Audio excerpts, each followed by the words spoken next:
This is Ein. I hope you received my letter. Miss you tons. Come visit soon. The kids would love to see you. Oh! Kiddos. I didn't hear you guys come in. This? This is called a sending stone. It's not easy to find one of these just anywhere. I got this one from Zofia, and since these stones come in pairs, he has the other one. So it lets me, send short messages, provided the stone is on her person. This story, or stories, aren't going to be very long, unlike the other ones I've told. So, take a seat, kiddos. It's time for me to talk about Zofia Larethian, one of the most interesting people I've met in my travels. If we're going to get technical, Zofia is a wizard that specializes in evocation magic, like her mentor, who I should probably mention is her mother. But she has powers that extend beyond her studies. I've talked about the weave before, and while she does the same thing as any other wizard, something tags along when she casts fire magic. I've seen her cast some crazy magic while I was traveling with her. Some magic that I'm sure wasn't even supposed to be fire, but was anyway for her. I don't really understand it. Sigmund could cast magic differently, sure, but Zofia has the capacity to just annihilate using her powers. Her magic has an affinity with fire. Big surprise. And it comes from her mother. I'm glad you asked. She talked about herself when we met for, I think, the 10th time. And this was in Saint's Retreat, ways to the west. It was relevant to what we were doing there, so we had time to chat.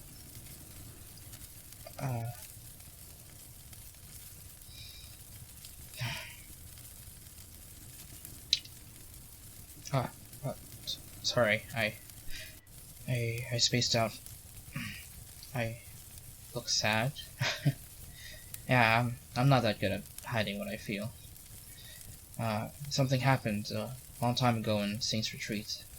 It's a memory I'm not really used to revisiting. Maybe one day I'll talk about it, but not today, kiddos.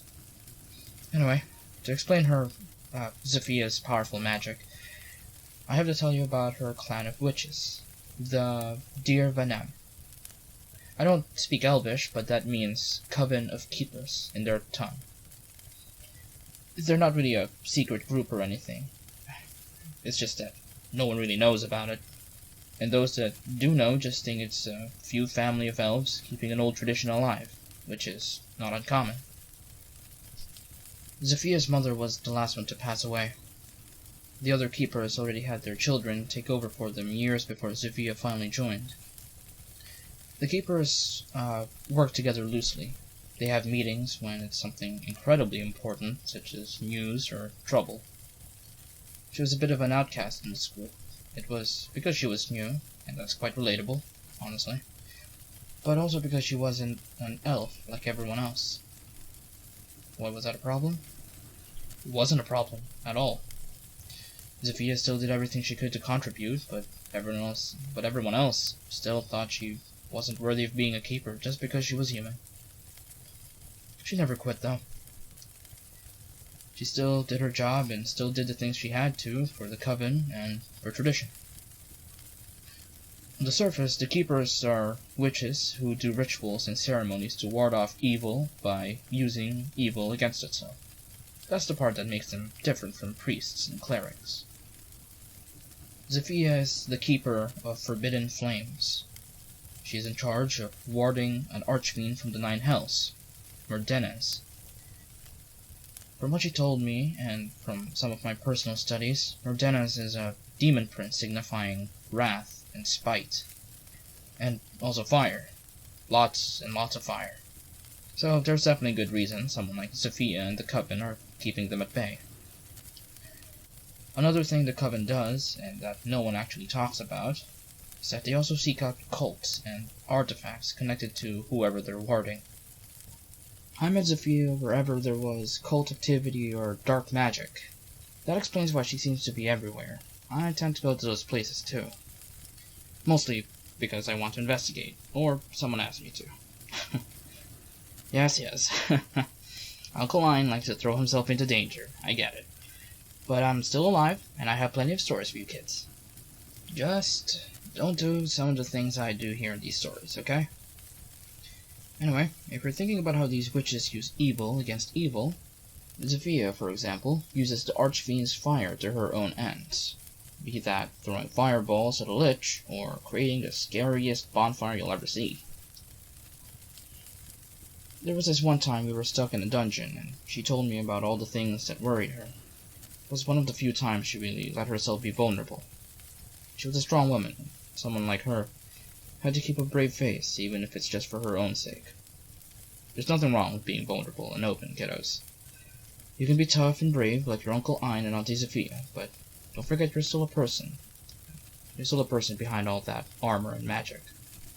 There's nothing wrong with emotions and showing them, especially to those who you love the most. Okay, kiddos? What?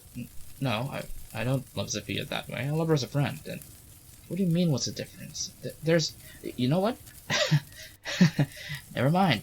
I see what you kids are trying to do. Making me all flustered like that. I'm not gonna fall for it.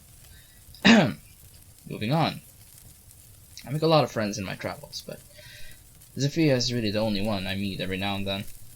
She was one of the few friends I made in my travels that really confided in me and trusted me. The other members of the coven really got on her nerves, but she would have never let them know that. She kept it all inside, and kept working with them for the greater good, despite always feeling terrible around them. Being called horrible things and most of her work being unappreciated impacted her heavily since all this started when she was still young. Her mother passed away a few weeks after completing her training to become a keeper and to take over for her. It didn't help that she started training a little later in life compared to the other keepers. She told me her mother actually let her go to a little school in the town they lived close to in her childhood. Her intention was to let Zofia know what it was like to be a normal girl in this world before really putting the pressure on her. Zofia told me how she hated her mother at some point because she wasn't as good as the other keepers who were much younger than her. But growing up, she realized that she would have ended up bitter and narrow-minded like the other keepers if her mother only allowed her entire world to be tradition and duty. She even got to spend genuine moments with her mother, something the other keepers couldn't exactly say about their parents. I know what it feels like to have a duty and tradition to follow, but the difference between me and Zofia is that I chose what my duty was, and what traditions I want to keep alive. Zofia was born with her duty and tradition chosen for her, and it was a heavy burden to carry. She receives information from the Coven's vast network of contacts and friends, and then travels to wherever she needs to, then do her job, be it dealing with cultists or securing a cursed artifact from them. Up until now, she's out there, either doing just that or waiting for the next fire to put out, and that's basically her entire life. As someone who only used to be just a simple city guardsman that did the same patrols every day in the city I live in, I don't know how she can handle the monotony of it. Even worse, it wasn't like my old guard job where someone would replace me the second I left. She had a duty she couldn't walk away from, and didn't even pick in the first place. To be honest, kiddos, if I would have grown up a bitter old man if I had never left the Highlands to do what I did. No, it wasn't the money. The money was actually pretty nice, being a decently ranked guardsman with good performance. It's just, there was nothing else for me there, you know? I wanted to be something. I wanted to be out there, exploring the world, meeting and helping new people wherever I met them. I'm rambling. I'm supposed to be talking about Zofia. But I guess you kids know my reasons for living the life I lived just a little bit better. Anyway, Zofia told me that despite not being the life she chose for herself, it was still a life she wanted to live and a duty she wanted to fulfill. She explained to me that it was her mother's dying wish to keep on living as the Keeper of Forbidden Flames, along with her final words telling Zofia that she was sorry for birthing her just to place the burden of tradition onto her.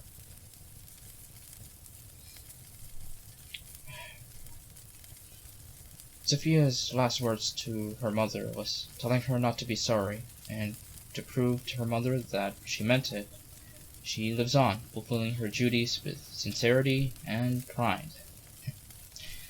She wasn't going to let words, criticism, or my counterpoint stop her from doing her job and fulfilling her mother's wish. Do you kids remember our little chat about determination? Zofia is a good example of that.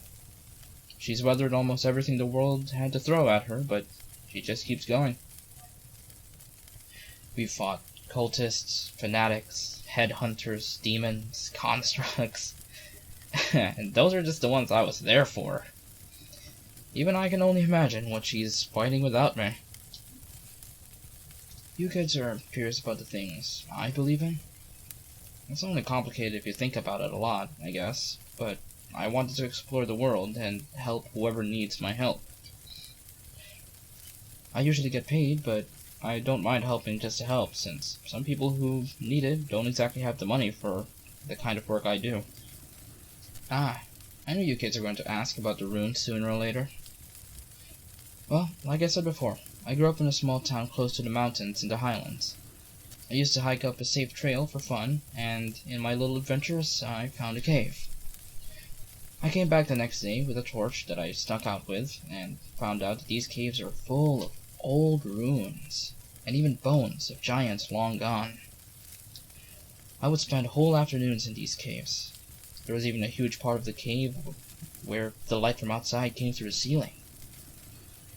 There was a week where my parents were gone, and I spent the nights in those old caverns doing nothing but writing runes and trying to learn the language using some books I found about giants. If you ask your mother, she'll tell you that she had to come with me to make sure that I don't get lost or die. The important thing that I have to mention is that huge area I keep talking about. Besides having the most number of bones, there were old cave paintings that depicted what happened to them.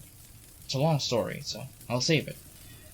But I was reading the verses aloud, the journal I used to rewrite the runes, and the runes themselves that were carved into the walls began to resonate. I don't actually remember much. All I remember was telling the story aloud while my hands and eyes glowed while I envisioned what happened to those giants, as if I was there. I passed out after that, and your mother woke me up. I was out for a few hours, and she recapped what she saw to me. It was also at that moment I learned how to speak, read, and write giant perfectly. The whole story would take us hours, but here's why I uphold the tradition of rune magic. This was a magical art reserved for giantkin, and those who would follow in their footsteps. But when the Great War happened, rune magic was abused, and its purpose was perverted. So the giants and the pilgrims under them fled to these caves. They wanted to be safe and develop rune magic into something incorruptible and powerful against the Mardos Legion during the Great War.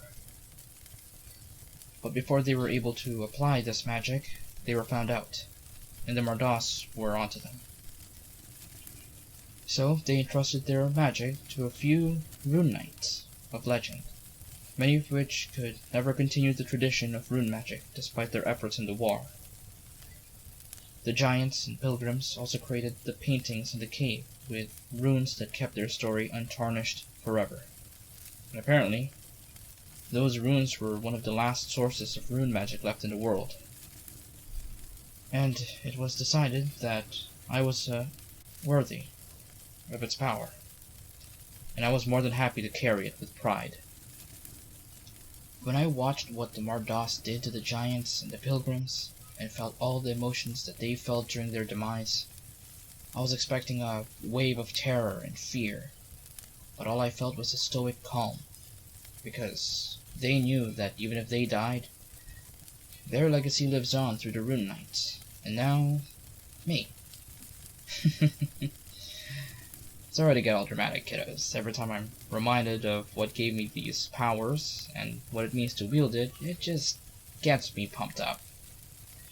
I told the same story to Zofia too, so She knows how excited I get when I talk about giants or the Rune Knights of Legend. Hope you guys found that interesting. I can always talk about it in more depth next time. Back to Zofia, though. The last time I saw her was before I officially retired from my adventuring lifestyle. Our last chat in person was some years ago, right in this very house. She commented on how it reminded her of her own house, since it was also in the middle of the woods. That was 4 years ago. I still cherish that very last time I talked to her in person. We had drinks, we shared stories, we watched the stars in the evening. That was a day to remember.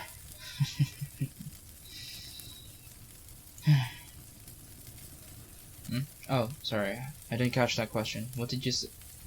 Whoa, what kind of question is that?